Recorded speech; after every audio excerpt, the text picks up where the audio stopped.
मेरी रगों में बर्फ, मैं इस ट्रेन को इस लेन में वर्षों से चला रहा हूँ। इस ज्वाला को कोई रोक नहीं सकता। मैं एक दूरस्थ क्षेत्र में शिविर लगाते समय आया था। एना को अचानक एरिक ने चुप करा दिया, जिसने उसका मुंह ढक दिया और उसे न बोलने का संकेत दिया। एरिक का शिकार किया जा रहा था। उसने जल्दी से एना को एक तंबू में फेंक दिया और उसे आदेश दिया कि वह उसे अपना पति कहे। फिर उसने उसे एक ऐसा कदम चूमा जिसने सफलतापूर्वक उसके पीछा करने वालों को विचलित कर दिया। उसके बाद एरिक ने एना को एक अंगूठी दी और उसे मुआवजा देने का वादा किया, और फिर बिना किसी निशान के गायब हो गया। एना डर गई और उसने सोचा कि एरिक एक पूर्ण मनोरोगी था। हालांकि वास्तव में एरिक शहर की आर्थिक जीवन रेखा को नियंत्रित करने वाले एक शक्तिशाली वित्तीय समूह का प्रमुख था।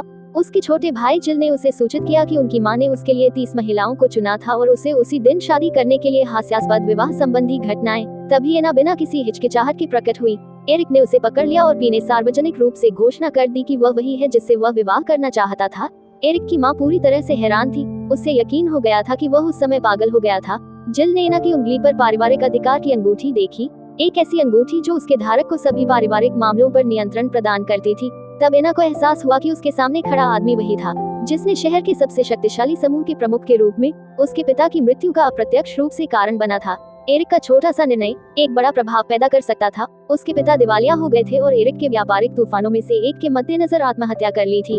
अब वह अपने कट्टर दुश्मन का सामना कर रहा था। एना ने जाने से पहले एरिक को जोरदार थप्पड़ मारने में संकोच नहीं किया। हालांकि एरिक एक रात पहले ही एना से प्यार कर बैठा था और उसने तुरंत निर्णय लिया कि वह उससे विवाह करेगा। उस समय एरिक प्रकट हुआ और उससे महंगे गहनों की कतारें भेंट की। हालांकि अन्ना उदासीन रही और कहा कि वह ऐसी गंदी चीजों से घृणा करती है और मांग की कि वह बिना किसी हिचकिचाहट के तुरंत चले जाए। एरिक ने उसे उठाया और ले गया। जैसे ही वे कमरे में दाखिल हुए, उसने उसे बिस्तर पर दबा दिया और अपनी शर्ट के बटन खोलने लगा। भयभीत अन्ना ने उसे धक्का दिया और गुस्से में उस पर अपने पिता की मौत का कारण होने का आरोप लगाया और कैसे उसकी मां ने पिछले 2 सालों से दुख में अपनी जान ले ली थी। वह भोजन पहुंचाकर जीवित रह रही थी।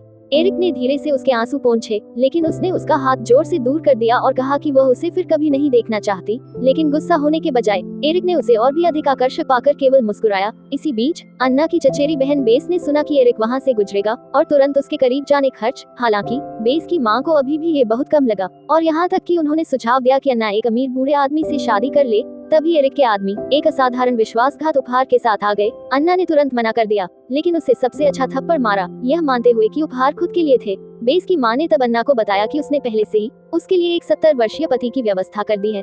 जब अन्ना ने दृढ़ता से मना कर दिया तो उसे बेस और बेस की मां दोनों ने हिंसक रूप से पीटा। बेस की मां ने यहाँ तक घोषणा की कि अन्ना और बेस दोनों के लिए 3 दिनों में एक संयुक्त सगाई समारोह होगा। सगाई के दिन अन्ना को जबरन एल्डर आदमी के सामने लाया गया। उसने उसे छूने का प्रयास किया, लेकिन उसने उसे अपमानित करके दूर धकेल दिया। वह गुस्से में उड़ गया और उसे मारना शुरू कर दिया, जबकि आसपास के लोग उस पर अपमान कर रहे थे। उस पल एरिक दिखाई दिया। अन्ना को उन लोगों से व्यक्तिगत रूप से निपटने की अनुमति देना जिन्होंने उसे अंत में चोट पहुंचाई थी, जिन्होंने अन्ना को परेशान किया था। उन्हें वह सजा मिली जिसके वे हकदार थे। अन्ना थक गई थी और गिरने की कगार पर थी। उसे एरिक ने समय रहते पकड़ लिया। उसने मुक्त होने के लिए संघर्ष किया, लेकिन एरिक ने उसे अस्पताल में एक चुंबन के साथ चुप करा दिया। एरिक ने उसकी कोमलता से देखभाल की, लेकिन अन्ना ने उसे कमरे से बाहर निकालने के लिए कपड़े बदलने का बहाना बनाया। उसने तुरंत भागने की योजना बनाने में मदद के लिए अपनी सबसे अच्छी दोस्त को बुलाया। हालांकि जैसे ही वे जाने वाले थे, एरिक ने उन्हें रोक लिया और अन्ना को दीवार के खिलाफ फंसा दिया। उसने ठंडे ढंग से धमकी दी कि अगर उसने उससे शादी करने से इनकार कर दिया तो वह उसकी सबसे अच्छी दोस्त को मार देगा। उसके पास कोई विकल्प नहीं बचा था।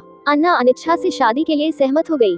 एरिक ने व्यक्तिगत रूप से उसकी उंगली में एक अंगूठी पहनाई और उसे अपने आलिंगन में खींच लिया और घोषणा की कि 1 सप्ताह के बाद एक भव्य शादी होगी। अन्ना चली गई और अपनी सबसे अच्छी दोस्त के साथ गुप्त रूप से भागने की योजना पर चर्चा की। अन्ना अपने दादा दादी के पास शरण लेने के लिए अपने दूर के गृहनगर लौट आई, यह मानते हुए कि वह अंततः एरिक के पीछा से बच गई थी। हालांकि उसी शाम उसके दादा ने अप्रत्याशित रूप से एरिक को घर ले आए और उसे एक परोपकारी व्यक्ति के रूप में पेश किया, जो गाँव में 200 मिलियन युआन का निवेश करने की योजना बना रहा था। एरिक ने पूछा कि वह क्यों भाग गई थी और एना ने गुस्से से भरकर उससे कहा कि यह सब इसलिए हुआ क्योंकि उसने उसे मजबूर किया था। जवाब में एरिक ने अचानक उसे चूमा, जबकि एना ने उससे उनके रिश्ते को उजागर न करने की बहुत विनती की। हालांकि एरिक ने मान की कि वह उससे विनती करे। कोई विकल्प न होने के कारण एना ने उसे चूमा, लेकिन फिर भी उसे ठंडे ढंग से कहा कि वह चला जाए। तभी हेनरी प्रकट हुआ और उसकी मां ने एना के एरिक के साथ रिश्ते के बारे में पूछा। एना ने तुरंत दिन के दौरान एरिक को जानने से इनकार कर दिया। हेनरी की मां ने एना और हेनरी की पिछली सगाई का जिक्र किया और एना के माता पिता की दुखद मौत पर अपना दुख व्यक्त किया। उनके आसपास के सभी लोगों ने एरिक के परिवार को जिम्मेदार ठहराया। ये सुनकर एरिक ने तुरंत एना के पिता की मौत के पीछे की सच्चाई की जांच का आदेश दिया।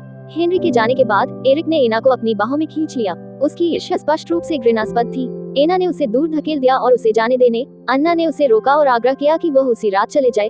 अन्ना ने भागने की तैयारी करते हुए चुपके से अपना सामान पैक किया। जैसे ही वह जाने वाली थी, हेनरी अचानक प्रकट हुआ और उसे ले गया। जबकि अन्ना और हेनरी अपने घर को साफ कर रहे थे, उन्हें अचानक एरिक से एक धमकी भरा संदेश मिला। अपने दादा दादी की सुरक्षा के बारे में चिंतित अन्ना तुरंत एरिक को खोजने गई। इससे पहले कि वह बोल भी पाती, एरिक ने उसे मेज पर दबा दिया और उसे मजबूर किया कि वह उसे पति कहे, अन्यथा वह उसके दादा दादी को नहीं छोड़ेगा, चाहे अन्ना कितनी भी विनती करे। एरिक ने अपने दादा दादी को देखने के बाद भी उसे आक्रामक तरीके से चूमा।